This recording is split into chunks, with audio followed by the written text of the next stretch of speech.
आपका अगर लड़का है और आप चाहते हैं कि लड़का मेरा सम्मान करे, तो सम्मान से क्या मतलब?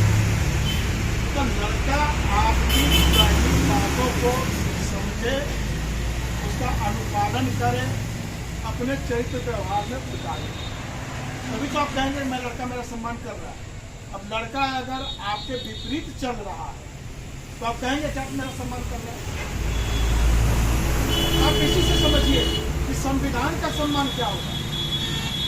संविधान एक आदमी ने नहीं बनाया, एक आदमी ने नहीं बनाया, पूरी कमेटी 287, बहुत से लोग अपने बाबा साहब काफी कमेटी के चेयरमैन, उनके ऊपर लोड था।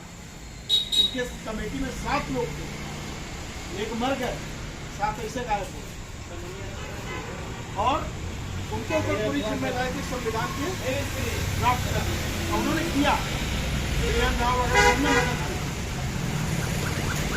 तो संविधान में लिखा क्या है, आपको समझना क्या है कि आपके फंडामेंटल राइट्स हैं, और अधिकार है, तो मूल बात में आया डायरेक्टिव प्रिंसिपल है जिसके ऊपर सरकार को काम करना चाहिए। सरकार उस पर काम नहीं कर रही है, बहुत समय बीत गया, 75 साल बीत गए, डायरेक्टिव प्रिंसिपल पे 100% काम अभी तक नहीं हुआ। करना पड़ेगा। अगर वो काम होता है, सरकार करती है, जो हमारे मूल कर्तव्य है उसका हम पालन करते हैं, और अगर हम अपने मूल अधिकारों को बचा देते हैं और संविधान की मंशा के अनुसार हम इस भारत को एक ग्लोबलाइज कल्चर में लेकर आते हैं, तब तो कहेंगे कि संविधान का सम्मान कर रहा है। अगर ऐसा हम नहीं करते तो निश्चित रूप से हम कहेंगे कि हम संविधान का सम्मान नहीं कर रहे। उदाहरण के लिए, संविधान आपसे क्या चाहता है, यह उसकी उद्देशिका में स्पष्ट है। उद्देशिका क्या कहती है कि हम भारत के लोग भारत को संपूर्ण प्रभुत्व संपन्न लोकतंत्रात्मक गणराज्य बनाने एवं इसके समस्त नागरिकों को सामाजिक, आर्थिक, राजनीतिक न्याय, विचार, अभिव्यक्ति, विश्वास, धर्म और उपासना की स्वतंत्रता, प्रतिष्ठा और अवसर में समता, इन सब में व्यक्ति की क्षमता प्राप्त कराने और इन सब में व्यक्ति की गरिमा और राष्ट्र की एकता को सुनिश्चित करने वाली बंधुता को बढ़ाने के लिए आज दिनांक 26 नवंबर 1949 द्वारा इस संविधान को अंगीकृत, अधिनियमित और आत्मार्पित करते हैं। तो संविधान की उद्देशिका ये है। अगर हम नीचे से पढ़ना शुरू करें तो कहता है कि हमको बंधुता विकसित करनी है। तो कौन सी बंधुता? जो व्यक्ति की गरिमा और राष्ट्र की एकता की बात है, उसको सुनिश्चित करे, ऐसे बंधुता को बढ़ाना है। वो क्या रहा है? राहुल गांधी को भारत जोड़ो न्याय यात्रा और भारत जोड़ो यात्रा में क्यों कहना पड़ा कि नफरत की बाजार में हम मोहब्बत की दुकान खोलने आए हैं। वो वही मोहब्बत की दुकान है जिसको संविधान कह रहा है बंधुता को विकसित करो। और किस स्तर की बंधुता होनी चाहिए? जो राष्ट्र को एकता में बांध के रखे, उसकी अखंडता सुनिश्चित करे, और साथ के साथ व्यक्ति की गरिमा। जब गरिमा शब्द आता है, ये बहुत गंभीर शब्द है।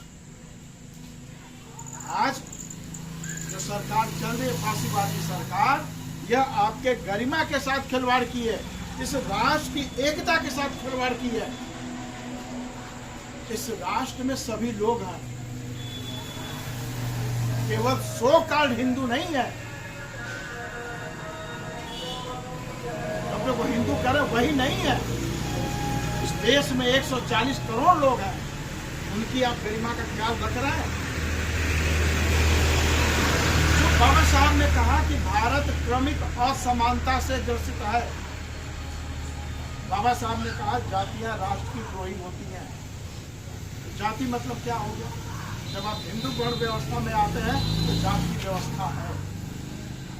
हिंदू की कल्पना बिना जात के कर नहीं सकते, और जैसे जात बोलेंगे उसमें 7 कुरी आता है, और हर कुरी एक दूसरे के ऊपर, यानी क्रमिक असमानता। तो जब क्रमिक असमानता रहेगी तो आप राष्ट्र बना पाओगे? नफरत बढ़ेगी ना। सवाल हिंदू और मुस्लिम के नफरत का नहीं है, सवाल जातियों में भी तो नफरत है, अपनी अपनी पूरी में नफरत है कि नहीं। आज अगर इस 50 साल को छोड़ दिया जाए, सब लोग सबके यहाँ पानी पीने लगा, खाने लगा, नहीं तो एक ही जात में ऊपर वाली पूरी नीचे के साथ नहीं बैठती थी चटाई पर। धीरे धीरे ही परिवर्तन आता है, लेकिन उस परिवर्तन के बयार को इन्होंने उल्टा कर दिया और जातियों में नफरत कर दिया। नफरत हिंदू और मुसलमान में नहीं है, नफरत जातियों के अंदर पैदा है। तो क्या हम राष्ट्र बना पाएंगे? क्या हम संविधान की मंशा के अनुरूप है? अगर वो क्रमिक असमानता हमारे और आप में भी व्याप्त रहेगी, हमारे संगठन में भी व्याप्त रहेगी, तो क्या हम संविधान का सम्मान कर रहे हैं? ये प्रश्न हमारे सामने खड़ा हो जाता है।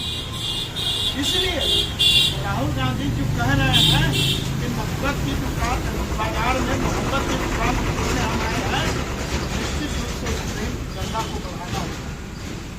हर जगह आपको पर्याप्त प्रतिनिधित्व और भाईचारे का संदेश देकर जाना होगा। ये नहीं कि पीछे से किसी की जरूरत है। सामाजिक न्याय की बात करते हैं, राहुल गांधी सामाजिक न्याय की बात कर रहे हैं। सामाजिक न्याय में समाज के अंदर क्या न्याय है, समाज के अंदर हमारा व्यवहार क्या है। बाबा साहब ने 3 अक्टूबर 1954 आकाशवाणी पर उनका हुआ था कि मेरा जीवन दर्शन क्या है। उन्होंने स्पष्ट कहा, मेरा जीवन दर्शन, बैठिए जगह दीजिए, आइए।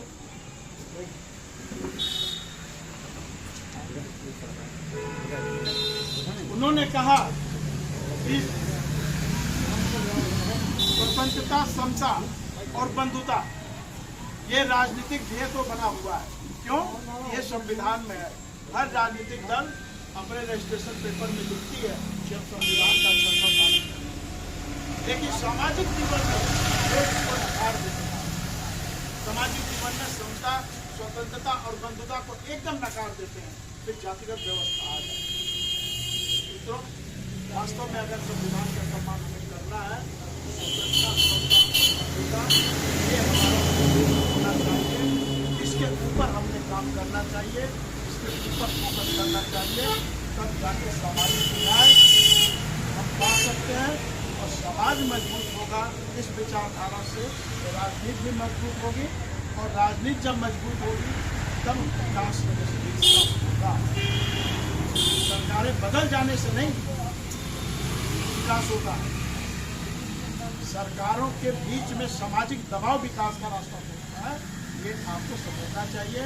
और आज राहुल गांधी जी जो ये चीज लेकर आए हम लोग के सामने, सामाजिक न्याय, जातिगत जनगणना, भाई जनगणना होगी नहीं तो पता कैसे चलेगा कौन शोषित है, कौन वंचित है, कौन ज्यादा खा रहा है, कौन भूखा मर रहा है, तो कैसे उसका उपाय किया जाएगा। लेकिन ये सरकार जातिगत जनगणना से भाग रही है। और जब तक वो नहीं हो, देखिए जाति भारत में सत्य हो चुका है, अब ये मिथ्या नहीं रहा।